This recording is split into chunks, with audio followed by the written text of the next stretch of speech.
हे लोक घरात सगळ्यात हुशार असतात, सगळ्यांचे लाडके असतात आणि महत्त्वाचे म्हणजे घरातले शेंडेफळं असतात. अशाच आपल्या घरातल्या शेंडेफळांना आजचं पत्र आपण लिहितोय. प्रिय भैया, पत्रास कारण की मला माहिती आहे अशा औपचारिक सुरुवातीने तुला नक्की हसू आलं असेल आणि तू मनात म्हटलंय असशील, अरे दीदी एवढी कशी सेन्सिबल झाली. पण असो, खूप दिवसांपासून तुझ्याशी बोलायचं होतं. समोरासमोर बोललं तर आपलं बोलणं होणारच नाही आणि आपण हसून हसून टाईमपास करू, म्हणून खरं तर तुला पत्र लिहिते. लहान म्हणून तुला सांभाळणारी मी, तुला कोणी मारलं तर दादागिरी करत तुला जपणारी मी, कधी लहान होऊन तुझ्यासमोर रडू लागले, काही पटलं नाही तर सांगू लागले आणि एकदम कधी मोठा होऊन तू माझा खंबीर आधार झाला, माझी सपोर्ट सिस्टम झाला, काही कळलंच नाही.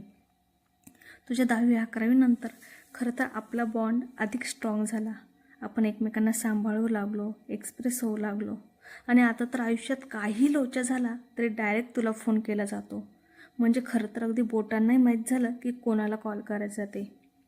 अगदी कोणाला शिव्या हसडण्यापासून, कोणावर पांचट जोक मारण्यापर्यंत तर अगदी चुकल्या करण्यापर्यंत सगळ्या गोष्टी हमखास हक्काने मी तुला फोन करून त्रास देत सांगते. मात्र अशाही काही गोष्टी असतात की ज्या आई पप्पांना सांगायच्या नसतात, कारण त्यांना टेन्शन येईल, म्हणून त्या गोष्टी अगदी मी तुला हक्काने फोन करून सांगते. म्हणजे थोडक्यात काय, आयुष्यातील माझ्या प्रत्येक गोष्ट तुला माहीत असते. लग्नाची सेटिंगही तूच केली होती माझ्या, खरं तर माझा प्रतिनिधी म्हणून. रक्ताचं नातं ज्या आईवडिलांनंतर माझ्यासाठी खंबीरपणे या जगात उभं राहिलं आणि उभं राहील ते म्हणजे तू आहेस. माझं छोटंसं पिल्लू कधी एवढं समंजस, पोक्त, धीरगंभीर आणि मॅच्युअर झालं आणि माझं बॅकबोन बनलं, खरंच काही कळलंच नाही. अजूनही डोळ्यासमोर तो छोटा भैयू येतो, जो खाकी हाफ पॅन्ट आणि व्हाईट शर्ट घालून शाळेला जायचो.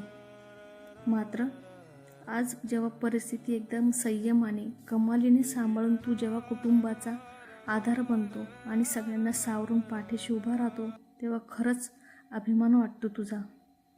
तुझं व्यक्तिमत्व अष्टपैलू तर आहेच, अगदी गायन, वादन, त्याचप्रमाणे अभ्यासातही तू अव्वल होतास आणि आहेस.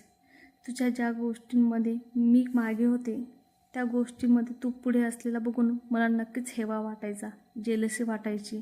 खरं तर आजही वाटते, पण खरं तर मनातून मला खूप भारी वाटतं की तुला सगळ्या गोष्टी येतात.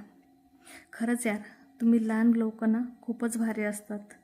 मनापासून खूप खूप थँक्यू आणि खूप खूप धन्यवाद की तू माझं सगळं रडगाणं, पांचट जोक, चुकल्या सगळं ऐकून घेतो आणि काय चुकलं तर हक्काने झापतोय म्हणा.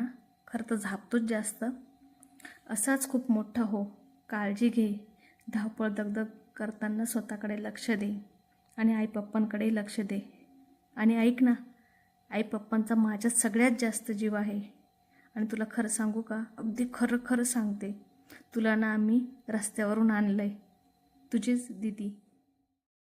तुमच्या लहान भावंडांसोबत असंच नातं असेल तर व्हिडिओला लाईक करा, शेअर करा, कमेंट करा आणि फॉलो करा.